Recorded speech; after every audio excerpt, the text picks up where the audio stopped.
Happy Sunday semuanya. Saya berdoa roh kita tetap menyala-nyala pada masa ini. Edisi Voice of Pentecost kali ini akan membahas mengenai generasi Yeremia, generasi akhir zaman. Mungkin banyak dari kita yang masih asing atau mempertanyakan istilah ini. Apa sih generasi Yeremia? Sesuai dengan pesan Tuhan mengenai Pentakosta ketiga yang akan membangkitkan generasi Yeremia, yaitu anak-anak muda yang dipenuhi Roh Kudus, cinta mati-matian kepada Tuhan Yesus, tidak kompromi terhadap dosa, dan akan bergerak untuk memenangkan jiwa. Maka dari itu, hari ini mari kita lihat apa yang Alkitab katakan tentang generasi Yeremia, generasi akhir zaman. Apabila kita membaca kitab Yeremia dan kehidupan Yeremia, kita mengetahui bahwa Yeremia dipanggil sejak masa mudanya. Di dalam Alkitab, biasanya seseorang yang dipanggil sejak masa mudanya memiliki kekhususan yang penting. Mereka memainkan peran penting yang menjadi titik balik rencana Allah bagi umatnya. Kita juga dapat menemukan bahwa kehidupan dan pelayanan Yeremia memiliki korelasi dengan anak-anak muda yang sedang melayani Tuhan pada masa ini.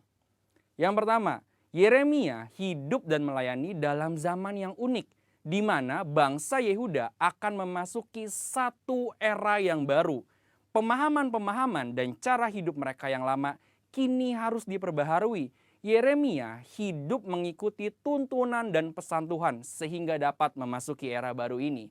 Yeremia juga hidup di zaman lunturnya pengenalan akan Tuhan, di mana orang-orang tetap beribadah seperti biasa secara formalitas. Mereka datang beribadah kepada Tuhan, tetapi tidak menunjukkan pertobatan dan perubahan hidup. Apabila kita melihat hari ini, ada berapa banyak orang Kristen yang beribadah tetapi hatinya menjauh dari Tuhan. Maka dari itu, generasi Yeremia adalah generasi yang siap memasuki era baru dengan cara penuh Roh Kudus dan menyuarakan pertobatan besar-besaran. Yang kedua, Yeremia dipanggil kepada gaya hidup penyangkalan diri yang radikal. Dalam Yeremia 1 ayat 17-18, Tuhan meminta Yeremia tidak gentar menyuarakan hal yang bertentangan dengan dosa dan pelanggaran. Yeremia sangat banyak menyangkal dirinya. Ia bahkan diminta untuk tidak menikah, mengingat bangsanya akan memasuki keadaan darurat. Hal ini bukan berarti semua generasi Yeremia dipanggil untuk tidak menikah. Tetapi ini menjadi contoh betapa sungguh-sungguhnya generasi Yeremia harus menyangkal dirinya. Hari-hari ini kita juga sedang memasuki keadaan darurat akibat dari merebaknya COVID-19 dan krisis ekonomi yang mempengaruhi seluruh dunia. Mungkin keadaan darurat hari ini menjadi tanda bangkitnya generasi Yeremia. Maka generasi Yeremia adalah generasi yang siap menyangkal dirinya bagi rencana Tuhan dalam banyak hal. Generasi yang cinta mati-matian kepada Tuhan Yesus dan akan melayani Indonesia seperti yang belum pernah terjadi sebelumnya. Yang ketiga, Yeremia mendapatkan pesan mengenai fase selanjutnya dari rencana Tuhan. Yeremia 31 ayat 33-34 mengatakan, "Tetapi beginilah perjanjian yang kuadakan dengan kaum Israel sesudah waktu itu. Demikianlah firman Tuhan. Aku akan menaruh Tauratku dalam batin mereka dan menuliskannya dalam hati mereka. Maka aku akan menjadi Allah mereka dan mereka akan menjadi umatku. Dan tidak usah lagi orang mengajar sesamanya atau mengajar saudaranya dengan mengatakan, 'Kenallah Tuhan,' sebab mereka semua besar kecil akan mengenal aku, demikianlah firman Tuhan. Sebab aku akan mengampuni kesalahan mereka dan tidak lagi mengingat dosa mereka." Dari ayat ini kita mengetahui bahwa Yeremia adalah pembawa pesan mengenai suatu perjanjian yang baru, di mana keadaan Israel akan dipulihkan karena tugas mereka belum selesai, yaitu datangnya Mesias Tuhan Yesus Kristus. Maka dari itu, generasi Yeremia adalah generasi yang membawa pesan Tuhan tentang kedatangan Tuhan Yesus Kristus yang didahului oleh penggenapan amanat agung. Hari ini, mari saudara sekalian, kita meresponi panggilan Yeremia dengan cara hidup penuh Roh Kudus, cinta mati-matian kepada Tuhan Yesus, tidak kompromi terhadap dosa, dan bergerak memenangkan jiwa. Tuhan Yesus memberkati.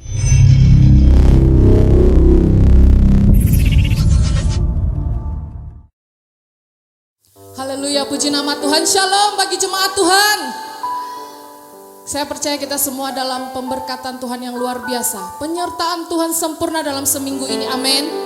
Sebab itu kita boleh memberikan sukacita kita di hadapan Tuhan.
percaya ya Aba, bala tentara malaikat sorgawi memberikan perlindungan yang sejati dan sempurna bagi setiap umat-Mu dimanapun mereka berada saat ini ya Tuhan. Kami percaya ya Aba, Allah yang kami sembah adalah Allah yang hidup, Allah yang nyata, yang besar kuasanya dibanding kuasa apapun yang ada di bumi ini ya Tuhan. Sebab itu layaklah Engkau disembah ya Aba. Terima kasih Tuhan Yesus. Kami bersyukur ya Tuhan Yesus. Hatiku mau menyembah-Mu, jiwaku merindukan Yesus. Hanya Kau Tuhan dan Rajaku, ku sembahkan Allahku. Ku rindu melayani-Mu,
Ku yakin Kau hadir di sini, ku rasakan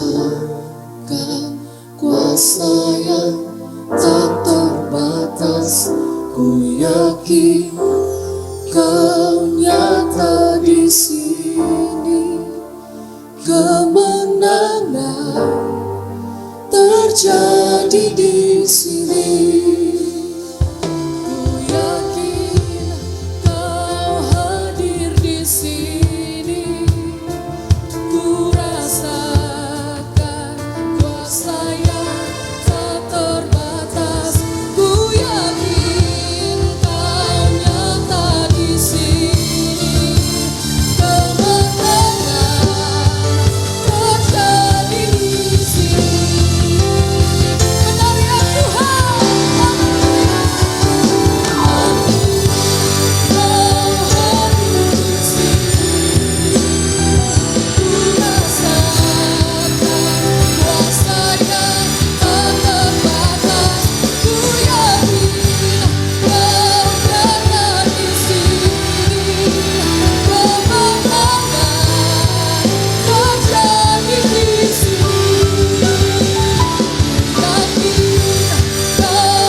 Kami yakin Engkau hadir di tempat ini, Tuhan.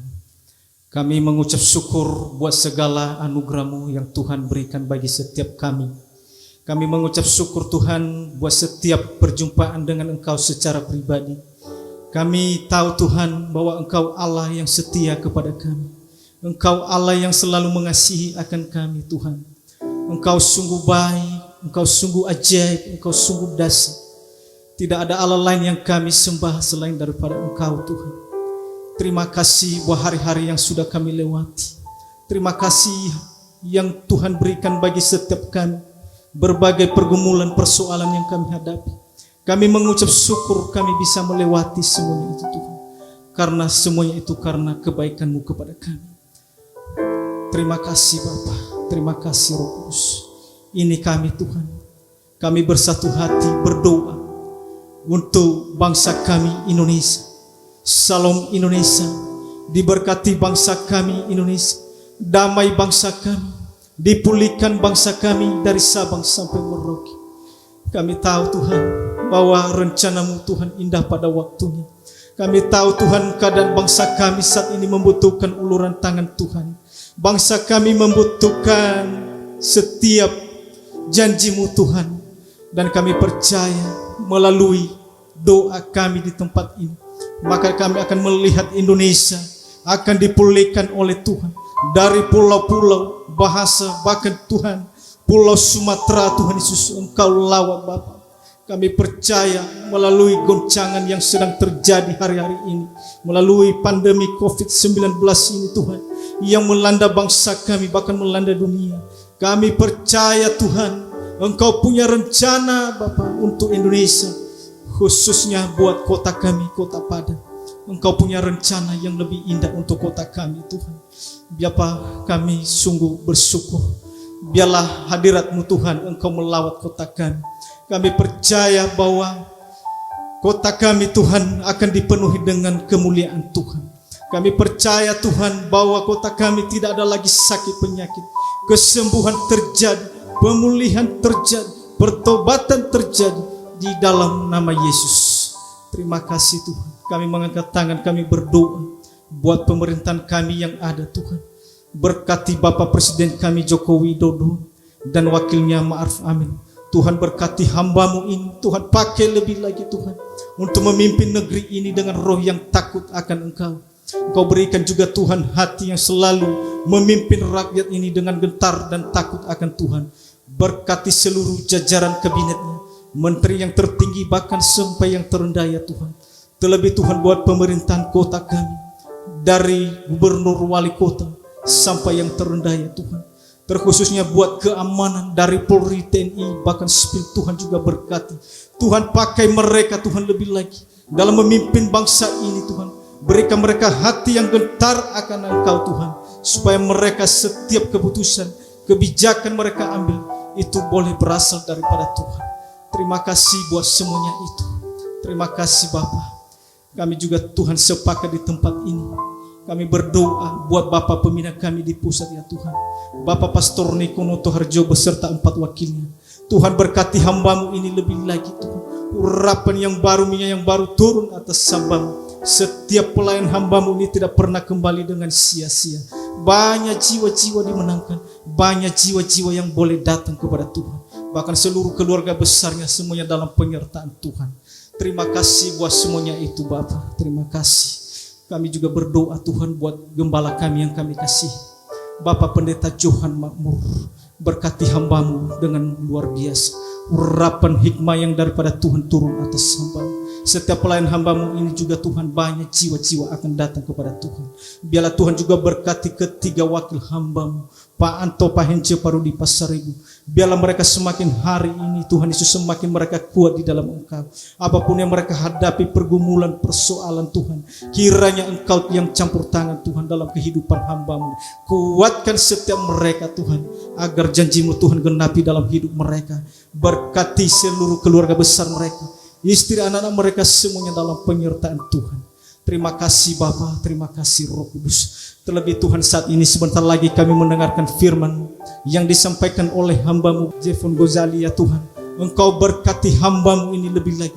Urapan yang baru, minyak yang baru turun atas hamba-Mu. Setiap firman-Mu yang ditabur tidak pernah kembali dengan sia-sia. Jatuh ke dalam hati kami, berbuah, bertumbuh, dan berakar dalam hidup kami di dalam nama Yesus. Terima kasih juga bos semuanya itu. Kami serahkan tangan Engkau Tuhan buat jemaat Rayon 19 Tuhan, baik yang di rumah maupun yang ada di tempat ini. Tuhan berkati setiap mereka. Hari-hari ini mereka banyak pergumulannya Tuhan. Kuatkan setiap mereka, teguhkan hati mereka, supaya mereka menantikan kedatangan Engkau yang kedua kalinya Bapa. Yang sakit Tuhan sembuhkan, yang lemah Tuhan kuatkan mereka, yang berbeban berat Tuhan angkat beban mereka, agar mereka Tuhan terus boleh berjumpa dengan Engkau secara pribadi. Terima kasih buat semuanya itu. Terima kasih Roh Kudus. Kami serahkan seluruh ibadah kami dari awal hingga sampai selesai. Kiranya Tuhan yang hadir di tempat ini melawas setiap kami, agar kami Tuhan boleh berjumpa dengan Engkau Bapa. Terpuji-pujilah nama-Mu Bapa, Allah yang ajaib, Allah yang dahsyat. Hanya di dalam nama Yesus Tuhan kami telah berdoa dan mengucap syukur. Mari kita yang sudah diberkati Tuhan sama-sama katakan amin. Apa yang dimaksudkan dengan Pentakosta ketiga? 1. Pentakosta ketiga adalah pencurahan Roh Kudus yang dahsyat di zaman now, melebihi yang terjadi di Azusa Street. 2. Pentakosta ketiga akan mengakibatkan penuaian jiwa yang terbesar dan yang terakhir sebelum Tuhan Yesus datang kembali. 3. Pentakosta ketiga akan membangkitkan generasi Yeremia, yaitu anak-anak muda yang dipenuhi Roh Kudus, cinta mati-matian kepada Tuhan Yesus, tidak kompromi terhadap dosa, dan akan bergerak untuk memenangkan jiwa. 4. Pentakosta ketiga lahir di Indonesia dan bergerak ke bangsa-bangsa. Gerakan ini dari timur ke barat dan akan kembali ke Yerusalem. 5. Pentakosta ketiga akan memberikan kuasa untuk menyelesaikan amanat agung, dan setelah itu Tuhan Yesus datang kembali. Mari kita berdoa. Bapa, ingatkan kami selalu betapa kami ini tidak layak di hadapan-Mu dengan kebenaran kami sendiri. Mampukan kami melihat betapa besarnya dan indahnya karya keselamatan di dalam Yesus Kristus. Di dalam nama anak-Mu kami berdoa, amin. Shalom saudara, nama saya Jevon. Saya senang bisa kembali memberitakan firman Tuhan di gereja Tuhan di sini. Saat ini saya melakukan pelayanan secara online di YouTube dan Instagram dengan nama Millennial Christian. Saudara bisa cari di Instagram dengan handle mln.christian atau di YouTube dengan nama Millennial Christian. Saudara, 2 bulan lalu saya khotbah dari Roma pasal 1 ayat 1 sampai 17. Bulan lalu kita lanjut di Roma pasal 1 ayat 18 sampai Roma pasal 2 ayat 8. Nah, hari ini saudara kita lanjut di Roma pasal 2 ayat 9 sampai akhir pasal yang ketiga. Saudara, di Roma 1 ayat 1 sampai 17 kita belajar 3 hal. Pertama, Yesus adalah pusat Injil. Kalau Yesus mati dan bangkit itu nggak ada relevansinya, itu bukan kekristenan. Pembacaan firman Tuhan kita belum benar, saudara. Jadi saudara, itu yang pertama. Dan kedua adalah Injil itu yang berpusat pada Yesus Kristus, itu mengubahkan kita dari dalam keluar. Mengubahkan hasrat kita, mengubahkan keinginan kita, mengubahkan tujuan hidup kita juga. Dan ketiga, Injil itu sendiri adalah kuasa daripada Tuhan untuk menyelamatkan kita dari dosa-dosa kita. Jadi Injil itu pusatnya Yesus Kristus, Injil itu mengubahkan kita dari dalam keluar, dan Injil itu adalah kuasa Allah untuk menyelamatkan kita. Itu dari Roma pasal 1 sampai ayat yang ke-17. Di Roma pasal 1 ayat 18 sampai Roma pasal 2 ayat 8, kita belajar 3 hal lagi saudara. Kita membedakan antara perbuatan dosa dan akar dosa. Asal muasal dosa adalah pemberontakan kita terhadap Tuhan. Perbuatan-perbuatan dosa yang tidak bermoral itu cuma produknya, saudara. Itu produk dari hati kita yang memberontak kepada Tuhan, yang walaupun kita mengetahui Allah, kita menolak Allah dan kita menggantikan Allah dengan Allah-Allah yang lain. Kedua, kita belajar kalau orang bermoral pun harus bertobat. Jadi semua orang butuh diselamatkan ya saudara. Bertobat dari apa? Dari pembenaran diri. Kita belajar soal pertobatan 1 hal tapi 2 lapis. Pertobatan dari pemberontakan terhadap Tuhan, tapi itu 2 lapis saudara. Lapis pertama itu dari perbuatan dosa, dan lapis kedua adalah dari rasa pembenaran diri kita. Saudara, yang ketiga, kita diingatkan kalau kemurahan Allah tersedia untuk menuntun kita kepada pertobatan. Kita disadarkan betapa kita butuh kasih karunia, sehingga kita juga dimampukan untuk bertobat dari rasa pembenaran diri. Kalau saudara belum simak khotbah dari pasal 1 dan pasal 2, saudara bisa lihat rekamannya di YouTube gereja saudara. Hari ini kita lanjut di pasal 2 ayat 9 sampai akhir pasal 3. Kita baca dulu saudara dari pasal 2 ayat 11 sampai ayat 16.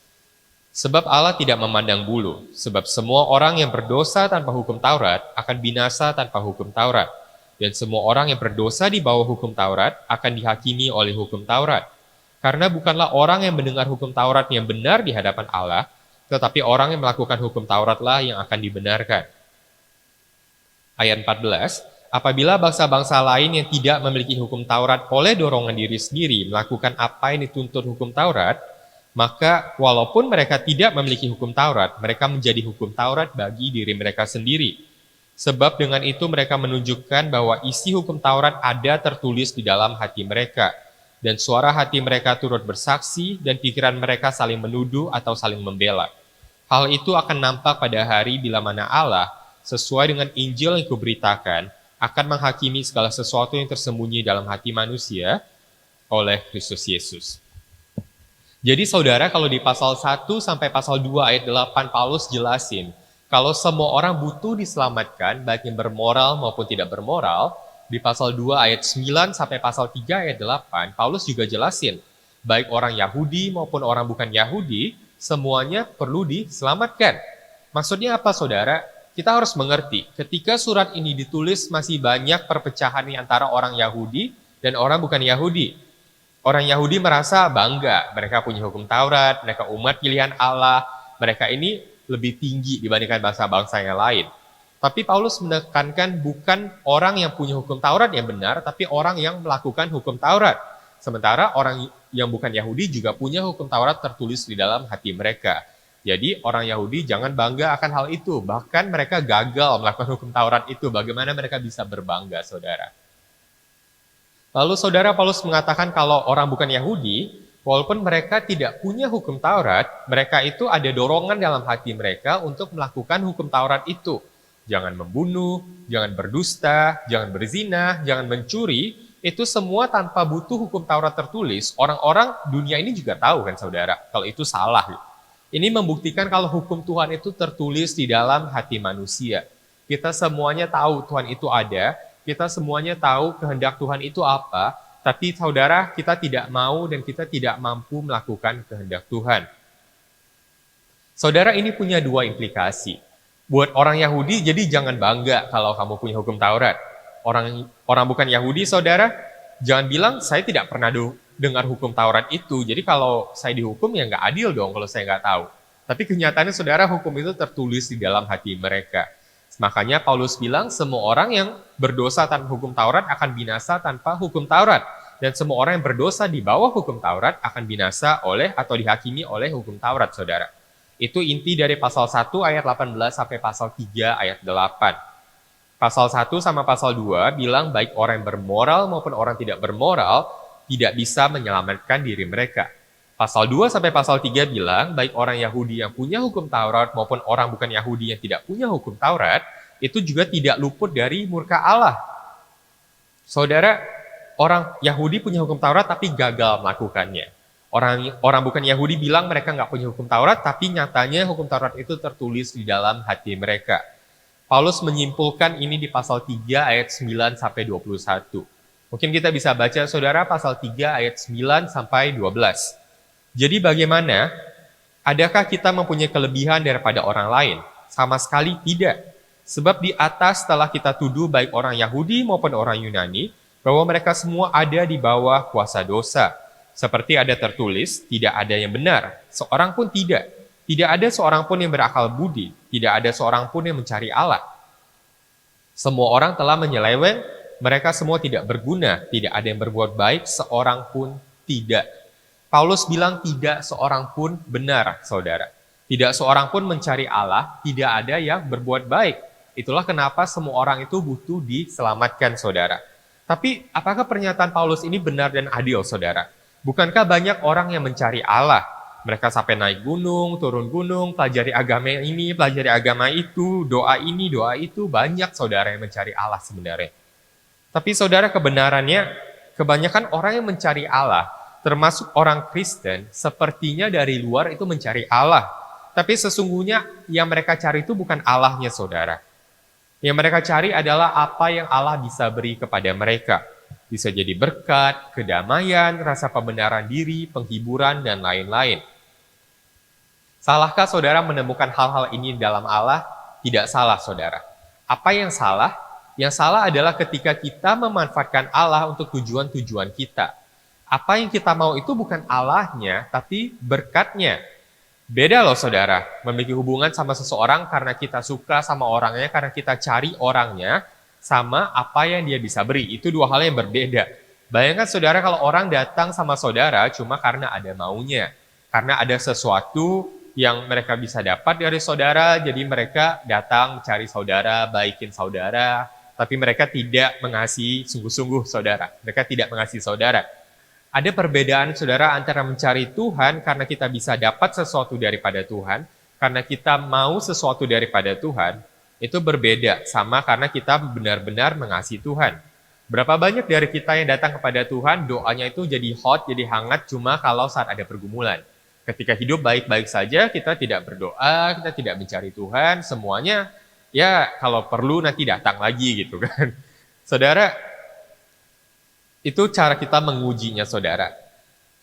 Apa yang sebenarnya kita cari ketika kita datang kepada Tuhan? Apakah kita seperti yang Paulus bilang, kita itu sebenarnya tidak mencari Allah, kita cuma mencari apa yang Allah bisa berikan? Atau kita itu betul-betul mencari Allahnya dan itulah yang kita cari sesungguhnya saudara? Cara periksanya tadi gimana saudara? Lihat kehidupan doa saudara, lihat hubungan saudara dengan Tuhan. Kapan itu hot, kapan itu hangat, kapan itu baik, apakah itu konstan terus-menerus karena saya mencari Tuhannya dan Tuhan tidak berubah, atau itu terus berubah-berubah Ketika lagi ada masalah, saya semakin bertobat, semakin mencari Tuhan. Ketika saya nggak ada masalah, saya hilang daripada Tuhan. Itu kenapa Paulus bilang kita perlu diselamatkan dari perlakuan yang seperti ini, saudara. Saudara, kita sering dengar ayat-ayat favorit seperti di Matius 6 ayat 33, carilah dahulu kerajaan Allah dan kebenarannya, maka semuanya akan ditambahkan kepadamu.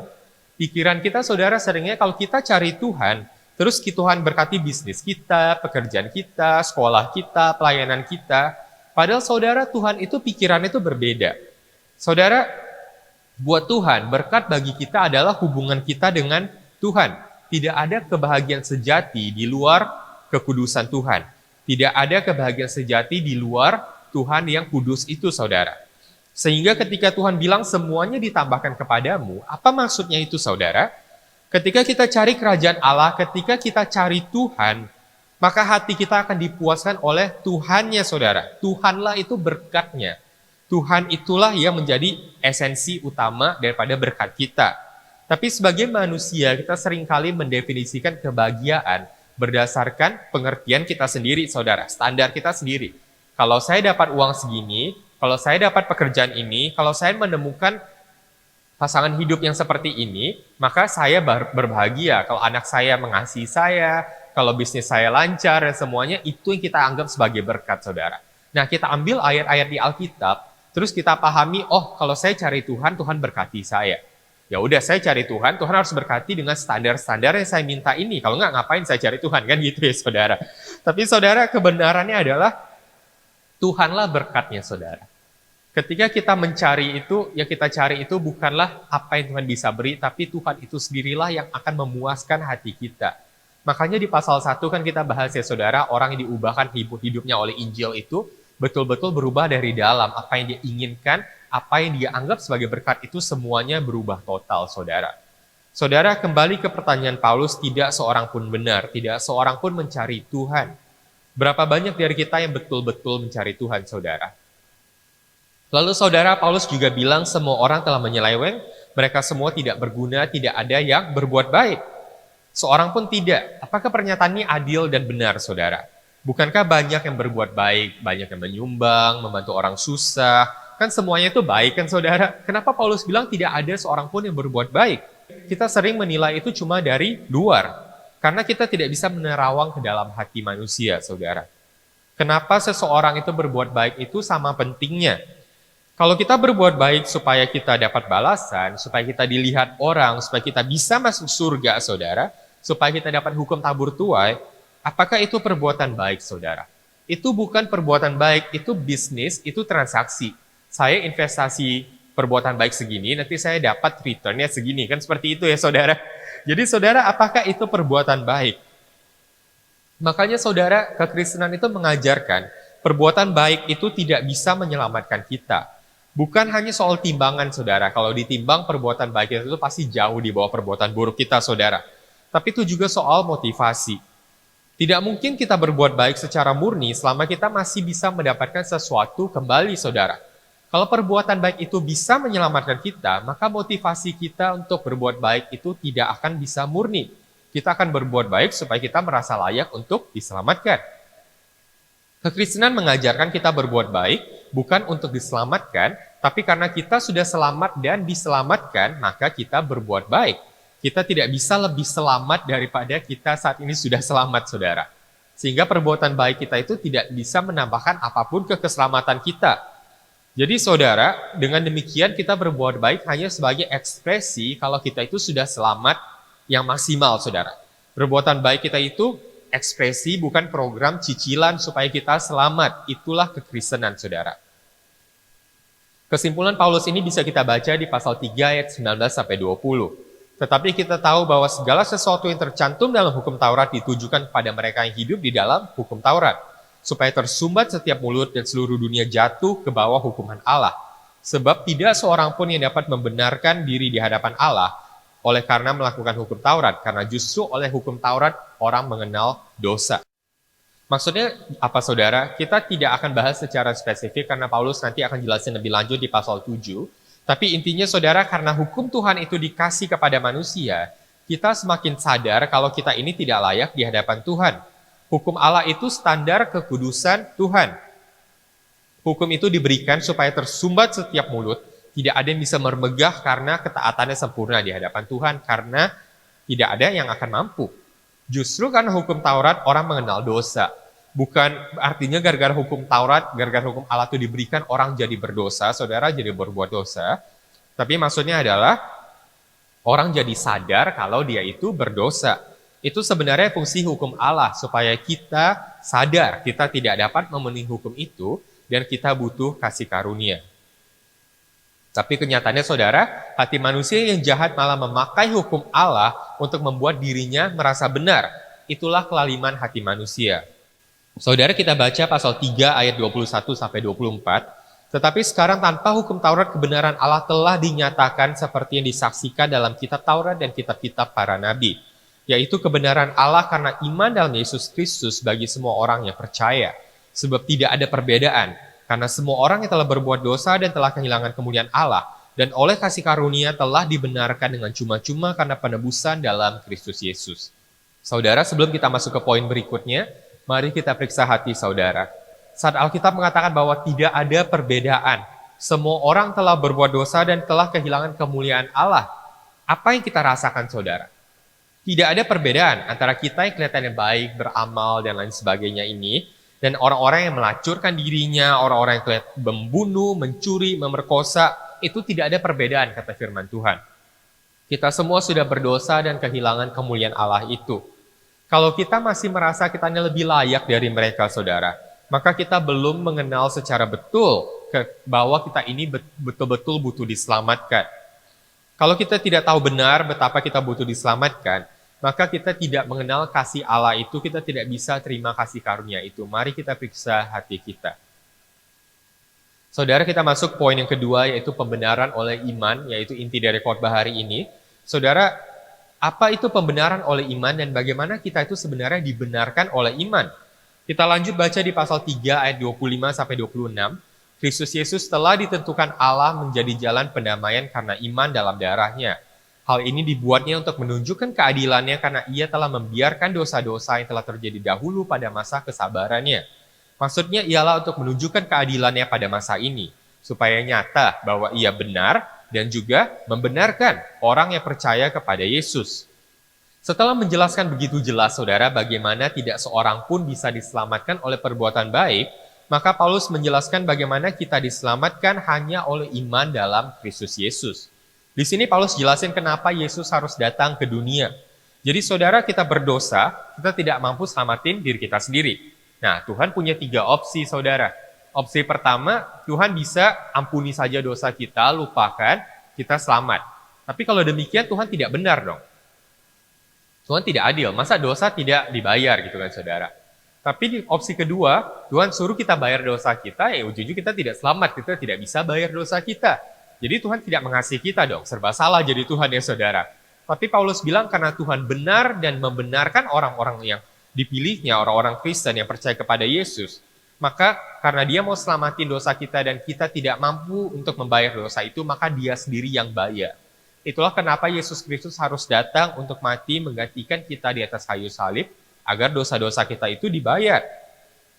Salib Kristus adalah pertemuan antara kasih dan keadilan Tuhan. Saudara, pasal 3, 27-28 kemudian berkata, jika demikian, apakah dasarnya untuk bermegah? Tidak ada, saudara. Berdasarkan apa? Berdasarkan perbuatan? Tidak, melainkan berdasarkan iman. Karena kami yakin bahwa manusia dibenarkan karena iman, bukan karena ia melakukan hukum Taurat. Dari sini kita belajar bermegah hanya oleh iman bahwa Yesus sudah datang ke dunia untuk menjadi jalan pendamaian bagi kita dan bukan oleh perbuatan baik kita. Apa maksudnya tidak bermegah dalam perbuatan baik kita, saudara? Kita mungkin sering dibingungkan antara konsep iman dan perbuatan baik ini. Kenapa Paulus bilang kita diselamatkan oleh iman saja, tapi Yakobus bilang iman tanpa perbuatan itu mati. Jadi kita juga diselamatkan oleh perbuatan kita dong, saudara. Bagaimana hubungannya, saudara? Di pasal 4 nanti saudara Paulus pakai contoh Abraham dan perjanjian sunatnya. Kita nggak usah baca semuanya, tapi kita baca ayat 10 dan 11 saja, saudara. Ayat 10 dan 11 di pasal 4, dalam keadaan manakah hal itu diperhitungkan? Sebelum atau sesudah ia disunat? Bukan sesudah disunat, tetapi sebelumnya. Dan tanda sunat itu diterimanya sebagai meterai kebenaran berdasarkan iman yang ditunjukkannya sebelum ia bersunat. Abraham percaya, makanya dia dianggap benar oleh Tuhan. Lalu dia disunat sebagai tanda dia percaya. Yang bikin dia benarnya adalah percayanya, saudara. Sebelum ia disunat, ia sudah dianggap benar dulu. Jadi perbuatan dia itu tidak membuat dia benar, sunat itu tidak membuat dia benar, itu cuma ekspresi dari apa yang dia percaya kalau dia itu sudah dibenarkan. Ini menjelaskan hubungan antara iman dan perbuatan baik itu, saudara.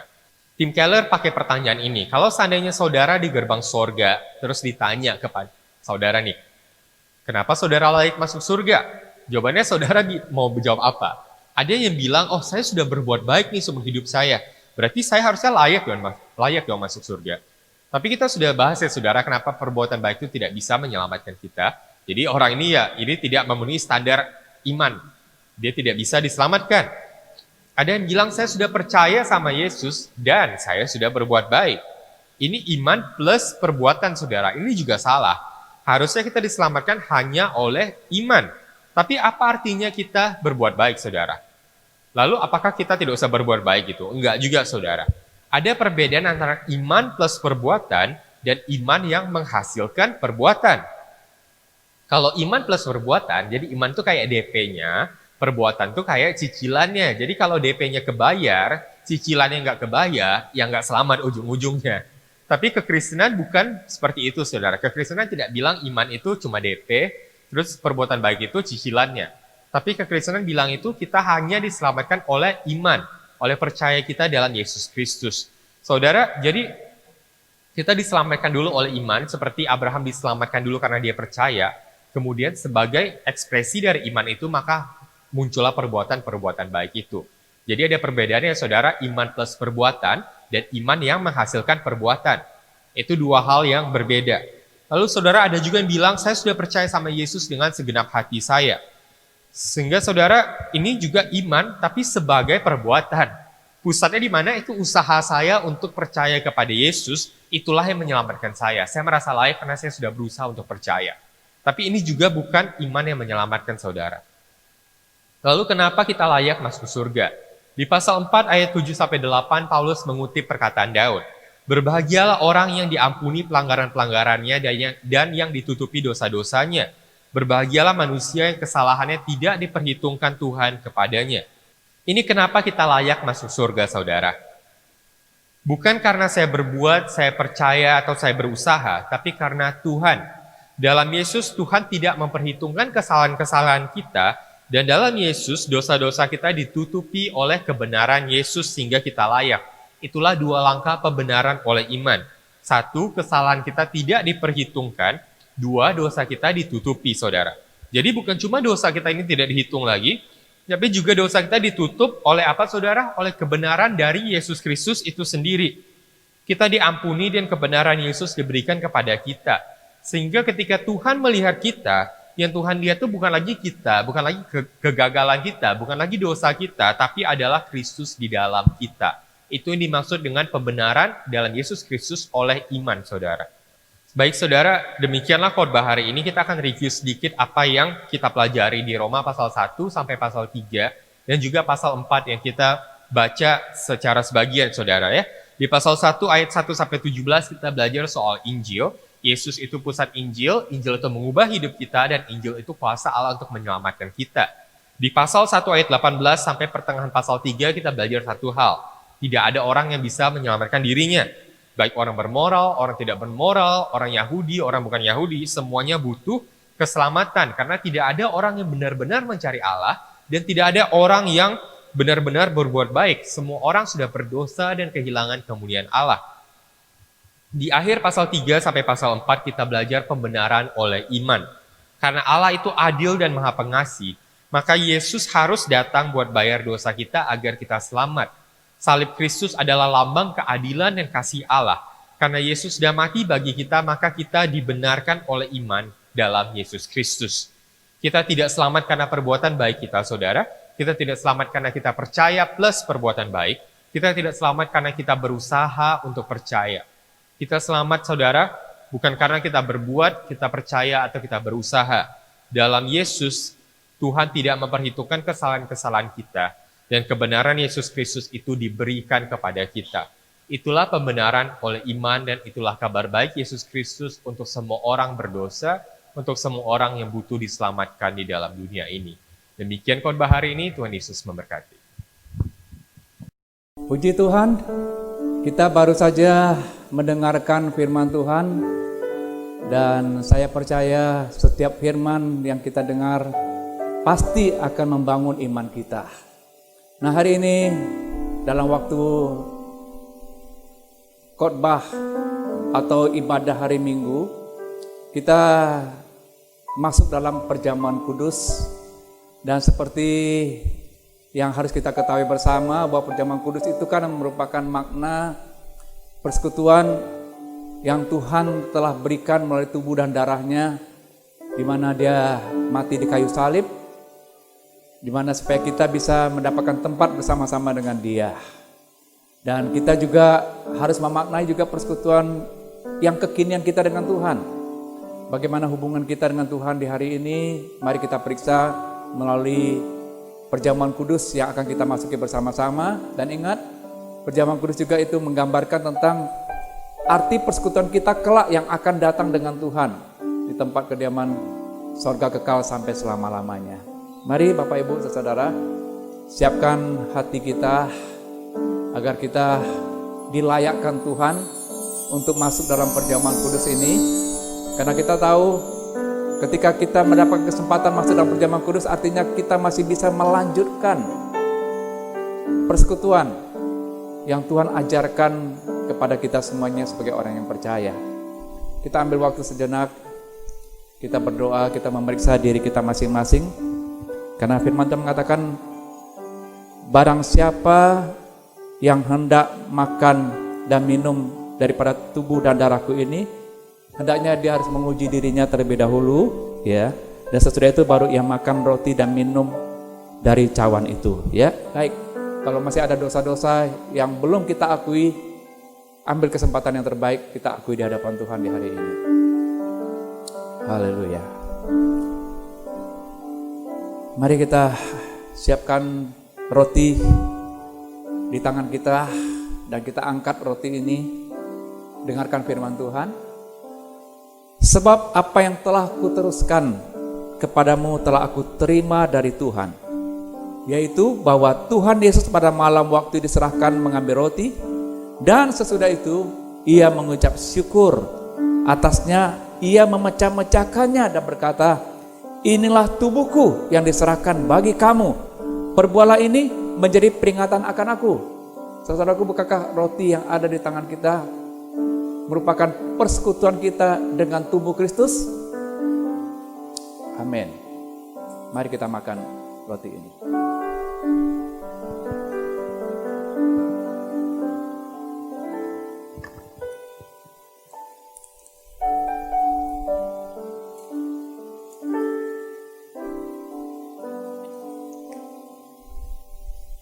Mari kita mengangkat cawan yang ada di tangan kita. Dengarkan firman Tuhan. Demikian juga yang mengambil cawan sesudah makan lalu berkata, cawan ini adalah perjanjian baru yang dimeteraikan oleh darahku. Perbuatlah ini setiap kali kamu meminumnya menjadi peringatan akan aku. Saudaraku, bukankah cawan tangan kita merupakan persekutuan kita dengan darah Kristus? Minumlah di dalam nama Tuhan Yesus.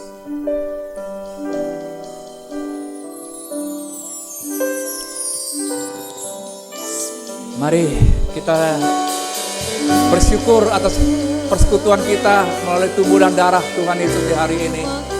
Kita katakan terima kasih kita kepada Tuhan. Kita yang sudah dilayakkan oleh Tuhan untuk memasukinya dan melanjutkannya di hari ini. Mari naikkan syukur kita kepada Tuhan. Ayo sembah Tuhan.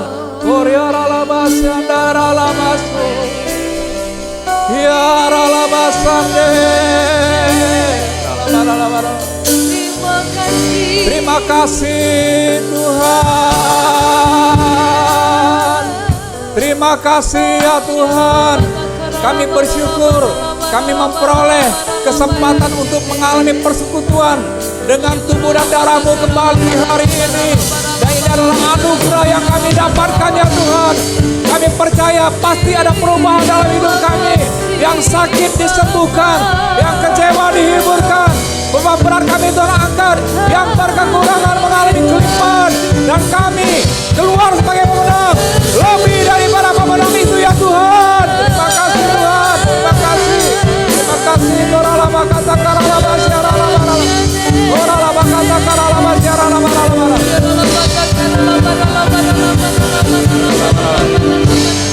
Terima kasih Yesusku, terima kasih Yesusku.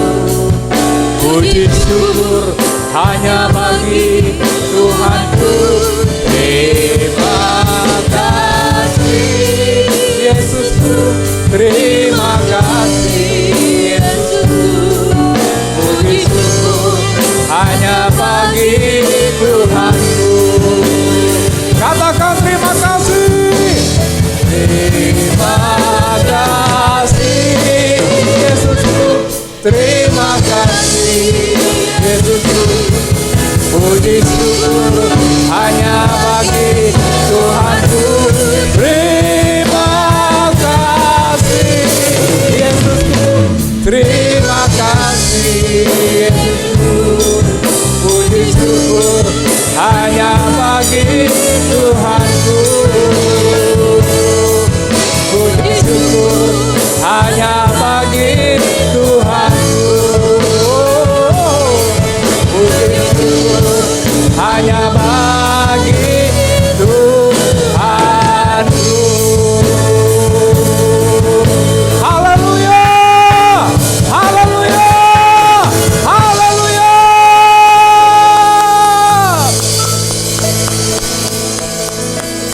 Terima kasih Tuhan untuk persekutuan kami melalui perjamuan kudus di hari ini. Sebentar akan memberi persembahan. Tuhan layakkan setiap daripada kami yang bisa menabur di hari ini. Jadikanlah Tuhan taburan kami mendapatkan tempat perkenanan di hati-Mu ya Bapa, yang mengembalikan persepuluhan, persembahan umum, persembahan khusus yang Tuhan sediakan.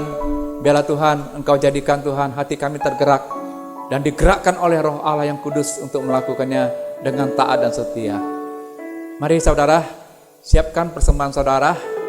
Nanti saudara bisa angkat setiap daripada persembahan-persembahan yang saudara telah lakukan itu melalui transfer ataupun dalam bentuk fisik yang saudara juga mau antar di sekretariat atau gereja. Dan mari saudara siapkan, saudara angkat. Saya mau berdoa buat saudara. Tuhan, terima kasih untuk tangan-tangan yang siap untuk memberi di hari ini. Hamba berdoa ya Tuhan, berkati mereka kembali dengan berkat-berkat Tuhan yang spesial dan yang luar biasa, sehingga Tuhan mereka bisa menikmati ketika mereka menabur, mereka memberi, maka mereka juga akan diberi kembali. Terima kasih, terimalah berkat 30, 60, bahkan sampai 100 kali lipat ganda dalam nama Tuhan Yesus. Nah saudara, mari kita akhiri ibadah kita di hari ini. Kita mau terima berkat yang Tuhan sediakan bagi kita masing-masing.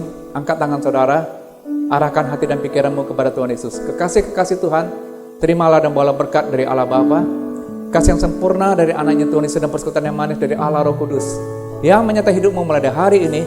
Ketika Tuhan Yesus datang kedua kali menjemput kita dalam permai, bahkan sampai selama-lamanya. Kita yang percaya dan diberkati sama-sama katakan amin. Salam semangat, Tuhan Yesus memberkati saudara berlimpah-limpah-limpah.